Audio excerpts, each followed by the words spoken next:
गिरतपुरी मेला ले घूँ संगी मोर, मैं घुमा हूँ वो मैं देखा हूँ वो ही धामला। मैं घुमा हूँ वो मैं देखा हूँ वो ही धामला।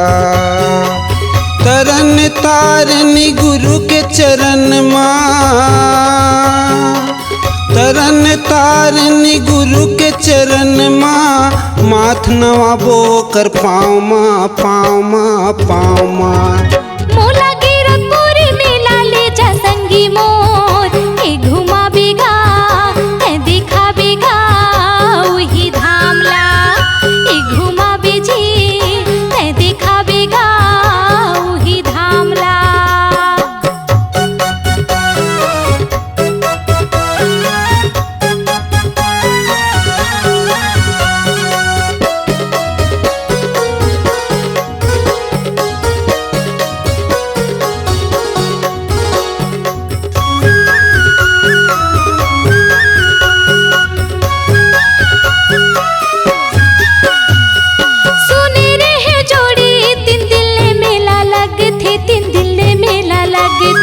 सात के बही वहाँ झंडा चढ़ते झंडा चढ़ते।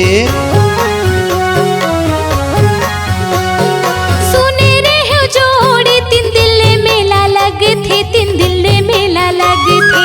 सात के बही वहाँ झंडा चढ़ते झंडा चढ़ते। 3 दिन मेला लगथे 3 दिन मेला लगथे 3 दिन मेला लगथे 3 दिन मेला लगथे।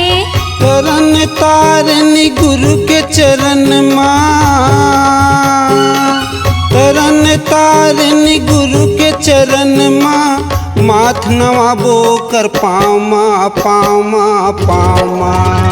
मोला गिरतपुरी मेला ले जा संगी मोर, ए देखा बेगा ए देखा बेजी वही धामला। ए घुमा बेगा ए देखा बेजी वही धामला।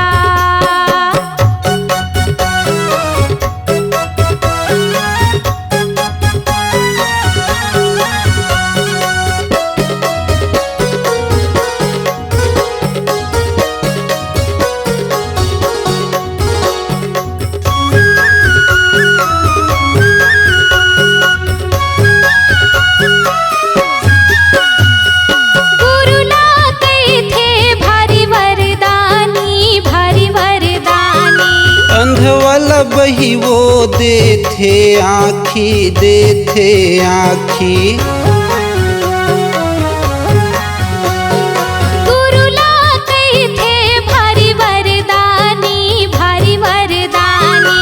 अंध वाला बही वो देथे आँखी देथे आँखी। भारी वरदानी भारी वरदानी भारी वरदानी भारी वरदानी। तरन तारनी गुरु के चरण माँ, तरन तारनी गुरु के चरण माँ, माथ नवाबो कर पाँव माँ पाँव माँ पाँव माँ।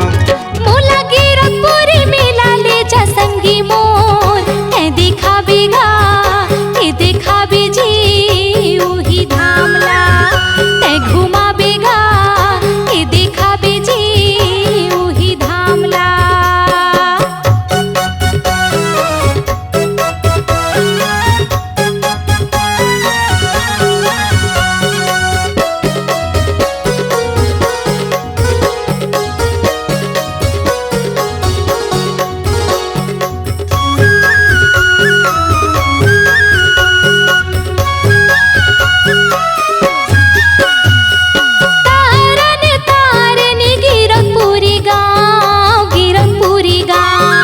अमर हवे बही वो तबे वो करना तबे वो करना। तारन तारनी गिरतपुरी गाँव गिरतपुरी गाँव। अमर हवे बही वो तबे वो करना तबे वो करना। गिरतपुरी गाँव गिरतपुरी गाँव गिरतपुरी गाँव गिरतपुरी गाँव। तरन तारनी गुरु के चरण माँ,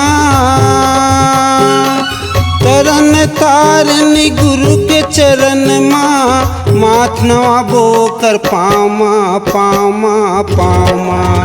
मोला गिरपुरी मेला ले जा संगी मोर, ए देखा बेगा ए देखा बेजी उही धामला, ए घुमा बेगा ए देखा बेजी उही धामला। तोला गिरपुरी मेला ले घूँ संगी मोर, मैं घुमा हूँ वो मैं देखा हूँ वो ही धामला, मैं घुमा हूँ वो मैं देखा हूँ वो ही धामला। तरन तारनी गुरु के चरण माँ, तरन तारनी गुरु के चरण माँ, माथ नवाबो कर पामा पामा पामा। मोला गिरपुरी मेला ले जा संगी मोर, ए देखा बेगा ए देखा बेजी उही धामला, ए घुमा बेगा ए देखा बेजी उही धामला। तोला गिरपुरी मेला ले घूँ संगी मोर, मैं घुमा हूँ वो मैं देखा हूँ वो ही धामला, मैं घुमा हूँ वो मैं देखा हूँ वो ही धामला। ए देखा बेजी ए देखा बेगा उही धामला, मैं घुमा हूँ वो मैं देखा हूँ वो ही धामला। C-Log Digital Recording Studio, Cordoba. Contact number 99071192115.